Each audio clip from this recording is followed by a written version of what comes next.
Assalamualaikum warahmatullahi wabarakatuh. Perkenalkan, kami dari kelompok 5 kelas PGSD 1B akan mempresentasikan materi terkait kesulitan belajar. Sebelum itu, kami akan memperkenalkan anggota kami. Yang pertama, saya Putri Adelia Manarani. saya Salsabila Mahabatika. Saya Nurul Rosmalia. Saya Satria Bagus Kisuma. Selamat menyaksikan. Oke, baik, di sini saya akan menjelaskan pengertian kesulitan belajar. Menurut National Institute of Health (USA), kesulitan belajar adalah hambatan atau gangguan belajar pada anak dan remaja yang ditandai oleh adanya kesenjangan yang signifikan antara taraf inteligensia dan kemampuan akademik yang seharusnya dicapai. Lebih lanjut dijelaskan bahwa kesulitan belajar kemungkinan disebabkan oleh gangguan di dalam sistem saraf pusat otak atau gangguan neurobiologis yang dapat menimbulkan gangguan perkembangan seperti gangguan perkembangan pembicaraan, membaca, menulis, pemahaman, dan berhitung. Pengertian kesulitan belajar. Menurut Sudrajat, kesulitan belajar siswa mencakup pengertian yang luas, di antaranya yang pertama, learning disorder. Learning disorder atau kekacauan belajar adalah keadaan di mana proses belajar seseorang terganggu karena timbulnya respons yang bertentangan. Yang kedua yaitu learning dysfunction. Learning dysfunction merupakan gejala di mana proses belajar yang dilakukan siswa tidak berfungsi dengan baik, meskipun sebenarnya siswa tersebut tidak menunjukkan adanya subnormalitas mental, gangguan alat indera, atau gangguan psikologis lainnya. Yang ketiga yaitu underachiever. Underachiever mengacu kepada siswa yang sesungguhnya memiliki tingkat potensi intelektual yang tergolong di atas normal, tetapi prestasi belajarnya rendah. Yang keempat, slow learner. Slow learner atau lambat belajar adalah siswa yang lambat dalam proses belajar sehingga ia membutuhkan waktu yang lebih lama dibandingkan sekelompok siswa lain yang memiliki taraf potensi intelektual yang sama.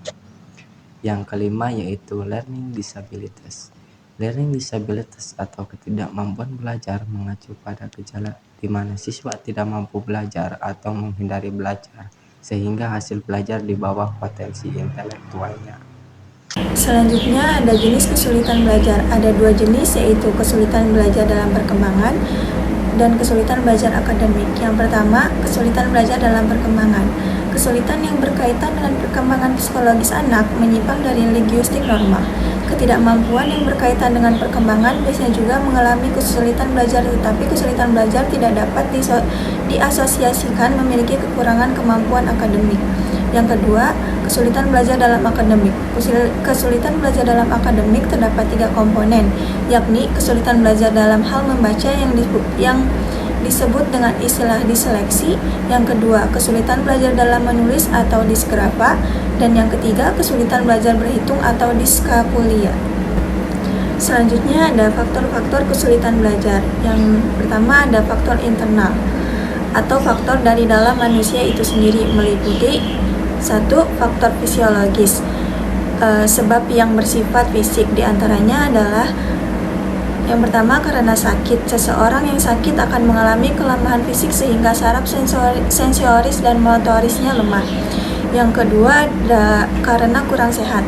Anak yang kurang sehat dapat mengalami kesulitan belajar sebab ia mudah capek, konsentrasi hilang, dan sebagainya. Yang ketiga karena cacat tubuh.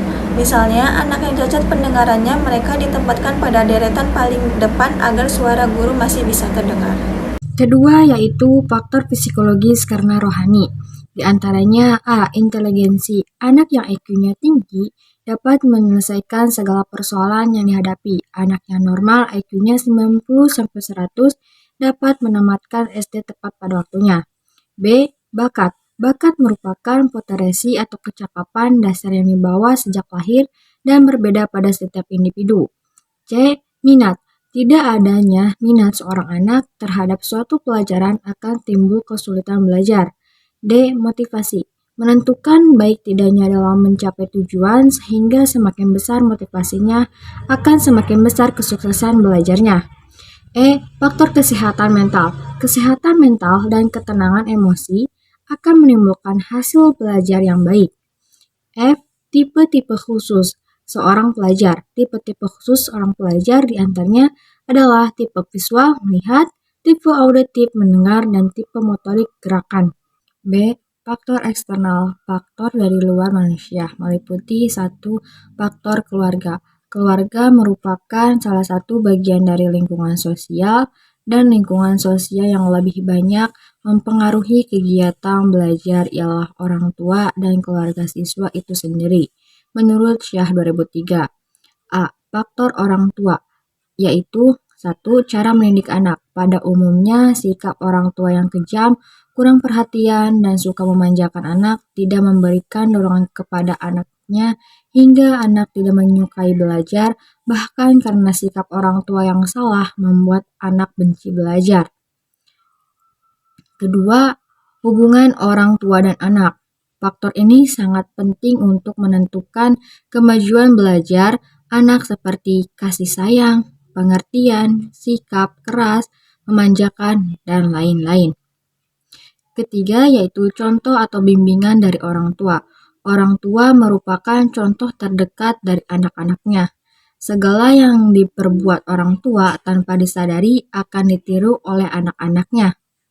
Suasana rumah atau keluarga. Suasana keluarga yang ramai tidak mungkin anak dapat belajar dengan baik karena terganggunya konsentrasi. Demikian juga dengan suasana rumah yang tegang atau banyak cekcok dalam keluarga atau membisu akan membuat anak tidak sehat mental. Keadaan ekonomi keluarga. Ekonomi yang kurang akan mengganggu kelancaran belajar, demikian juga dengan ekonomi yang berlebihan, anak akan segan belajar dan lebih memilih bersenang-senang. Yang kedua yaitu faktor sekolah. Guru yang tidak kualitas, alat pelajaran yang kurang lengkap, kondisi gedung tempat belajar siswa yang tidak sesuai dengan kesehatan, kurikulum yang kurang baik seperti bahannya terlalu tinggi, waktu sekolah tidak di pagi hari, dan kurangnya disiplin akan menghambat keberhasilan belajar siswa. Dan yang terakhir yaitu faktor media massa dan lingkungan sosial. Anak yang terlalu sering melihat TV atau membaca komik akan mengganggu tugas belajarnya. Apalagi jika ditambah dengan lingkungan sosial seperti teman bergaul yang salah, kehidupan dan aktivitas masyarakat yang tidak baik. Baik, selanjutnya ada cara mengatasi kesulitan belajar. Dalam melakukan diagnosis, diperlukan adanya prosedur yang terdiri atas langkah-langkah tertentu yang diorientasikan pada ditemukannya kesulitan belajar jenis tertentu yang dialami siswa. Prosedur seperti ini dikenal sebagai diagnostik kesulitan belajar. Banyak langkah-langkah diagnostik yang dapat ditempuh oleh guru. Antara lain, yang cukup terkenal adalah proses Wiener dan Snap. Sebagaimana yang dikutip Syah sebagai berikut. 1. Melakukan observasi kelas untuk melihat perilaku menyimpang siswa ketika pelajaran.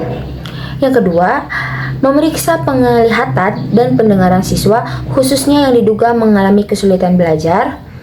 Yang ketiga, mewawancarai orang tua atau wali siswa untuk mengetahui hal ihwal keluarga yang mungkin menimbulkan kesulitan belajar.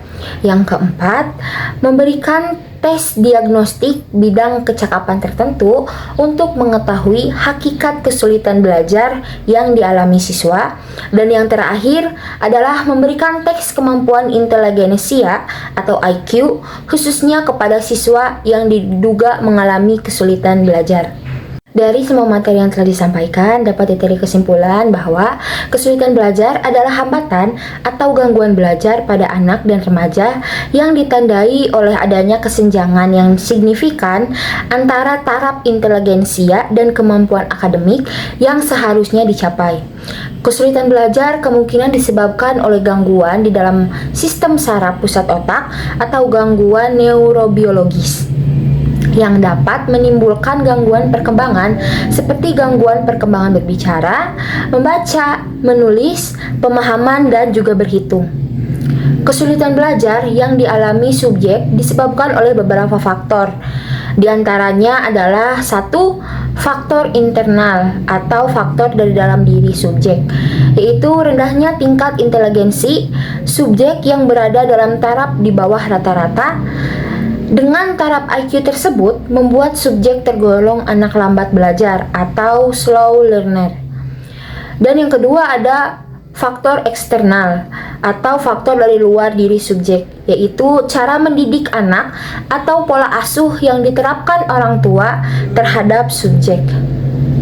Terima kasih telah menyaksikan video presentasi dari kami.